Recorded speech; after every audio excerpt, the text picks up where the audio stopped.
कहते हैं परिंदों को मिलेगी मंजिल यकीनन ये फैले हुए उनके पर बोलते हैं।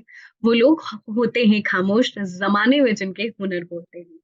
इन्हीं लाइंस के साथ शुरुआत करते हैं आज का सेशन। और आज इस इंटरव्यू सेशन में हमारे साथ जुड़े हैं लखीमपुर खीरी उत्तर प्रदेश से शुभम सोनी, जिन्होंने एसबीआई पीओ 2022 एग्जामिनेशन क्लियर किया है। साथ ही में इन्होंने इस साल आईबीपीएस भी क्रैक किया है।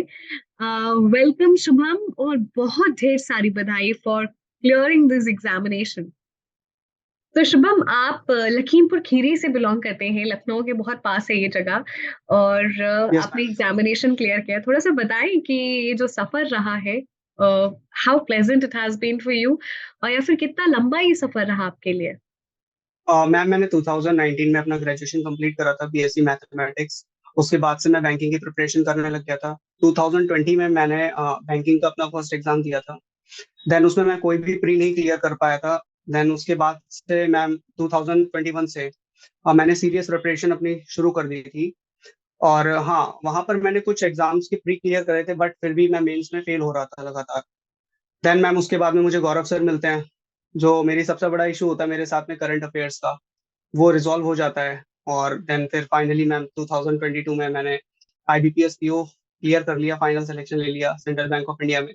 और उसके साथ साथ मैम मेरा कल रिजल्ट एसबीआई पीओ का भी आया है, और उसमें भी मेरा फाइनल सिलेक्शन हो गया। सो कैसे डिटर्मिनेशन आया, लक्ष्य कैसे तय किया कि बैंक पीओ बनेंगे। मैम वैसे मैं आपको सच बताऊं तो मैंने ऐसा कुछ सोचा नहीं था बैंक पीओ के लिए। मैं जस्ट बीएड कर रहा था, टीचिंग की प्रिपरेशन कर रहा था एक तरीके से। लेकिन साथ साथ एक कोविड का टाइम आया, तो मुझे लगा कि शायद टीचिंग में अभी बहुत टाइम लग सकता है। तो मैंने इसलिए बैंकिंग के लिए स्विच किया, क्योंकि यहाँ पर जल्दी जॉब अपॉर्चुनिटी थी मेरे लिए। बट 2 साल लंबा सफर रहा आपका, मतलब it was not very quick. थोड़ा सा स्ट्रगल आपको करना पड़ा, कभी सोचा, डिस्ट्रैक्ट हुए। हाँ मैम, बट पता था कि कभी एक दिन में तो नहीं होगा, बट एक दिन जरूर होगा। ये चीज मुझे पता थी मैम। सो जब आप पूरी जर्नी को पीछे मुड़ के आज देखते हैं, और उस मंजिल से देखते हैं जहां आप पहुंचना चाह रहे थे, how do you feel about it, किस तरीके की अनुभूति है ये आपसे समझना चाहूंगी। मैम बस मैं वर्ड्स में आपको ये नहीं बता सकता हूँ कि मैं कितना खुश हूँ आज। मतलब जैसे लग रहा है कि बहुत बहुत बड़ी चीज मेरे हाथ में लग गई। इतना सारा स्ट्रगल इन 2 सालों का बहुत बड़ी चीज है मेरे लिए। और खास करके इतनी छोटी सिटी से मैं बिलोंग करता हूँ, और मैंने कभी ऑफलाइन कोचिंग नहीं ली किसी भी चीज की। देन जो भी कुछ प्रिपेयर करा, सब यूट्यूब के थ्रू। और फिर उसके बाद में स्टडी आईक्यू ने मेरी जो हेल्प करी है, उसकी वजह से। सो शुभम, आपने जैसे बताया कि लखीमपुर खीरी एक बहुत छोटी सी जगह है, और वहां से ऑफलाइन कोचिंग भी नहीं की, एंड यू पूरी की पूरी तरीके से dependent on online coaching and materials. अपने अंदर ये डिटर्मिनेशन और खुद में कैसे सुधार लाए हर अटेम्प्ट के बाद, कि ये एग्जामिनेशन कर लेंगे, बस खुद में सुधार लानी है और जैसे कर रहे हैं उसी राह पर चलनी है। मैम मॉक टेस्ट के थ्रू मैं अपने आप को एनालाइज करता रहता था रेगुलरली कि मुझसे क्या गलतियां हो रही हैं। और साथ ही साथ जो मेरे साथ में टीचर्स थे, जैसे गौरव सर हो गए, वो हर एक इंस्टेंस में हम लोग को गाइड करते रहते थे। इवन मैं ये सिर्फ नहीं बोलूंगा कि उनका साथ हमारे साथ सिर्फ मेंस एग्जामिनेशन तक रहता है। उसके बाद में जो फेजेस होते हैं, इंटरव्यू, जीडी वगैरह जो भी होता है, उसके लिए भी उनकी जो नॉलेज वो प्रोवाइड करते हैं बहुत ज्यादा हेल्पफुल रहती है। इवन अभी मेरा एसबीआई पीओ का जीडी हुआ था, तो हम लोग को एक टॉपिक मिला था डिजिटल करेंसी के लिए, और गौरव सर ने वो टॉपिक हम लोग को इतने अच्छे से क्लियर कर रखा है कि शायद मुझे कोई हेजिटेशन नहीं हो रही थी उस पर बोलने। और वो बहुत इजीली मेरे लिए हो गया वहां पर। शुभम, आपसे ये जानना चाहेंगे हर स्टेप को कैसे प्रिपेयर करना है, चाहे वो प्री हो, मेंस हो, जीडी हो, इंटरव्यू हो। हर स्टेप को अगर आप क्रिस्प में बताएं। Okay ma'am. मैम मैं प्री की बात करूँ तो उसमें 1 से 2 महीने में पूरा सिलेबस कवर हो जाता है। 2 महीने में 2 से 3 महीने लगते हैं। और फिर हम लोग को मॉक टेस्ट पे रिलाई करना होता है। देन उसके साथ साथ मैम, साथ ही साथ हम लोग को मॉक टेस्ट भी देते रहने चाहिए मेंस के क्वेश्चन के, जो मैं सबमिट करके ज्यादा प्रेफर करूंगा, क्योंकि वहां पर हमको टाइम बाउंड होके नहीं करना है मेंस के क्वेश्चन, क्योंकि वो हाई लेवल होते हैं। जब तक हम लोग खुद से सॉल्व नहीं करेंगे, क्योंकि उनकी कोई स्पेसिफिक ट्रिक नहीं होती है मेंस लेवल सॉल्व करने की, उसको हम लोग को खुद से ही चीजें समझनी पड़ती है। तो यही है मैम, मॉक टेस्ट के थ्रू हम लोग ज्यादा प्रेफर कर सकते हैं अच्छे से तैयारी। और जीडी के लिए, जैसे जीडी और इंटरव्यू के लिए मैंने बताया, गौरव सर बेस्ट है वो। दरअसल प्री से मेंस, प्री के पहले, प्री से मेंस के बीच में, उसके बाद फिर मेंस के बाद जेडी और इंटरव्यू।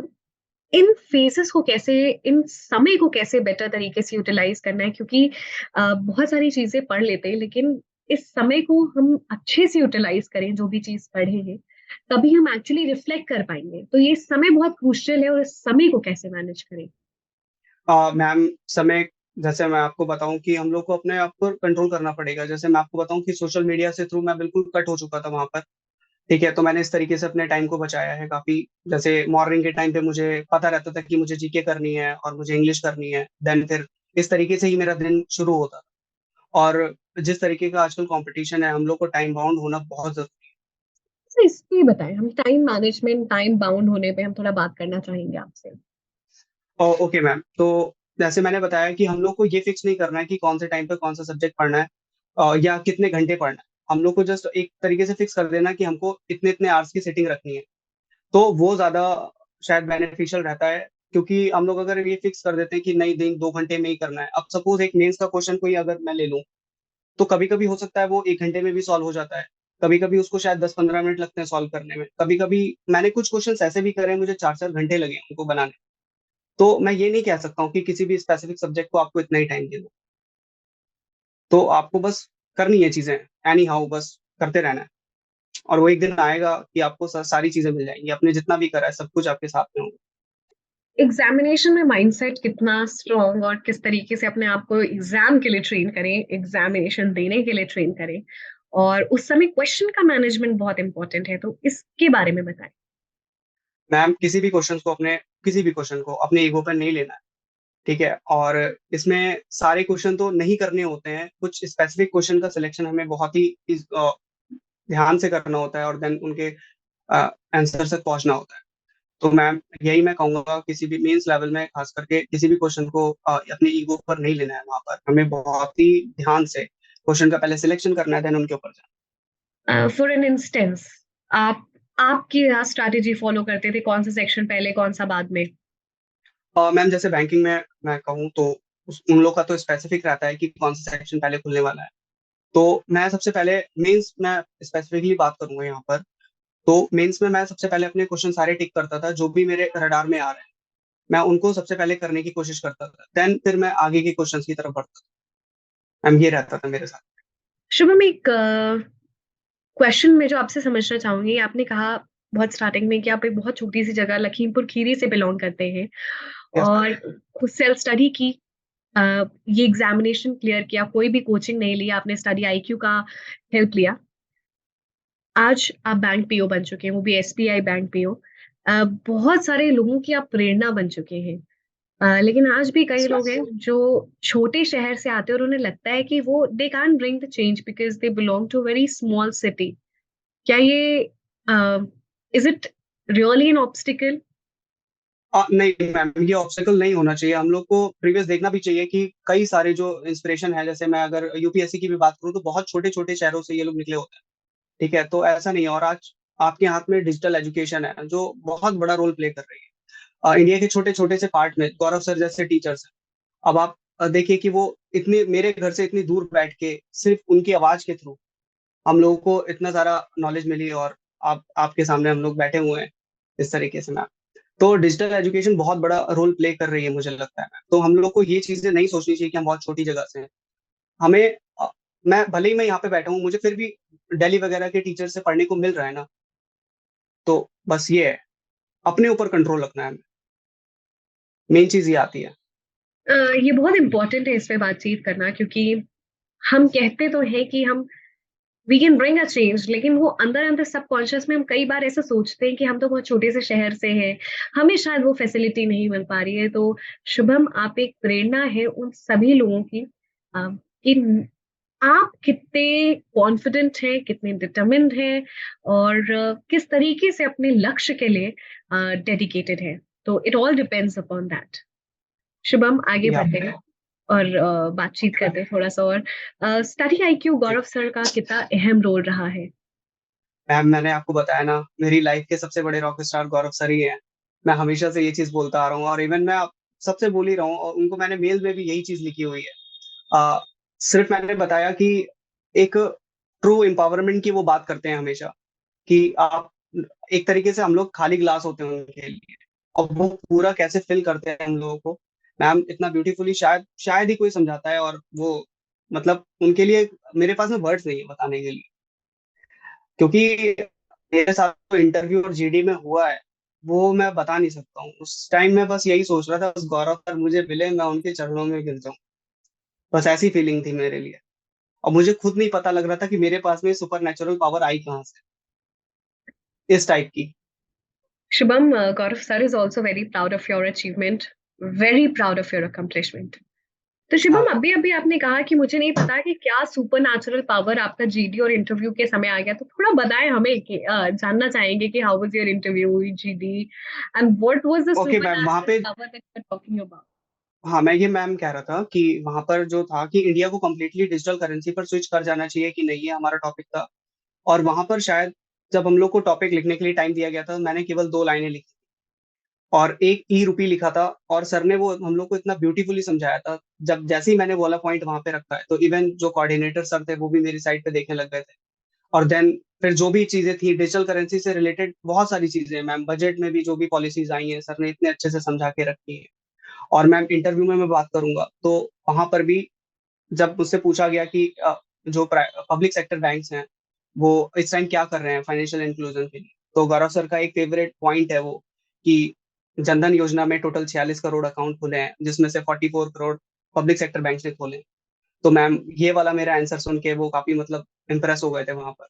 और उसके साथ ही साथ मैंने ये भी बोल दिया था कि मेरा सेंट्रल बैंक ऑफ इंडिया में सिलेक्शन हो चुका है, जो मैंने गौरव सर से पूछ के ही ये आंसर करा था। उन्होंने भी बोला था कि नहीं आप ये कर सकते हो, आपको हाइड करने की इसमें कोई नीड नहीं है। देन फिर उन्होंने मुझसे पूछा आपका सिलेक्शन जब हो गया है तो आप यहाँ पे क्या करने आए हो?" तो देन फिर मैंने उनको एसबीआई की रैंक और डीएसआईबी स्टेटस वगैरह के बारे में बताया। देन उस पर भी मुझे लगा कि वो लोग काफी इंप्रेस हुए इस आंसर से।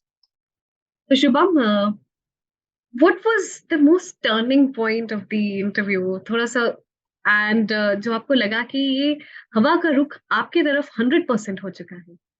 मैम मैंने बताया कि जैसे कि उन्होंने मुझसे पूछा था कि आपने इतने सालों में क्या करा, मेरा ग्रेजुएशन देख के उन्होंने पूछा और कौन कौन से एग्जाम आपने पास करे। तो ये मैं प्रिपेयर होके गया था कि मुझसे पूछा जाने वाला है कुछ। इस चीज के लिए मैंने गौरव सर से भी एक बार कंफर्म करा था, उन्होंने मुझे तुरंत रिप्लाई भी करा उस चीज का कि आपका सिलेक्शन हो गया है, तो आपको छुपाने की कोई जरूरत नहीं है, आपको बोल देना है। एग्जैक्टली मैम मैंने ऐसे ही करा। और देन फिर उनका क्वेश्चन था कि नहीं फिर आप यहाँ पे क्यों क्या करने आ गए, आपका अगर सिलेक्शन हो गया है। देन फिर मैम मैंने कुछ वैलिड रीजंस थे वो उसके लिए दिए, जैसे एसबीआई की तो rank all over the world. Yes, तो और एज यू सेड कि आप प्रिपेयर्ड होके गए थे, यू आर कॉन्फिडेंट, और आपके क्वेश्चंस, आपके आंसर को सुन के the panel was very very impressed. Yes ma'am. Shubham, like we said that we are very proud of your achievement.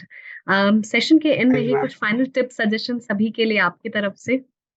Okay ma'am, मैं यही बोलना चाहूंगा, कॉन्टिन्यूअसली हमको प्रैक्टिस करते रहने हैं और कभी ये नहीं सोचना है कि नहीं नहीं मुझसे होगा नहीं, हमेशा यही रखना है कि आई एम द बेस्ट, मुझसे होगा, ये चीज मुझसे ही होनी है।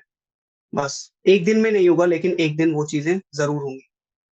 Thank you so much Shubham, and बहुत ही अच्छी बात आपने कही कि खुद को हर दिन मोटिवेट और प्रेरित करना है कि ये चीज आपसे होगा, इसलिए लगातार यस मैम। निरंतर प्रयास करते रहें और अपने लक्ष्य के प्रति समर्पित रहें और अपना भी ख्याल रखें। थैंक यू शुभम, और पूरी टीम की तरफ से ढेर सारी शुभकामनाएं। We wish you good health, good luck. Thank you.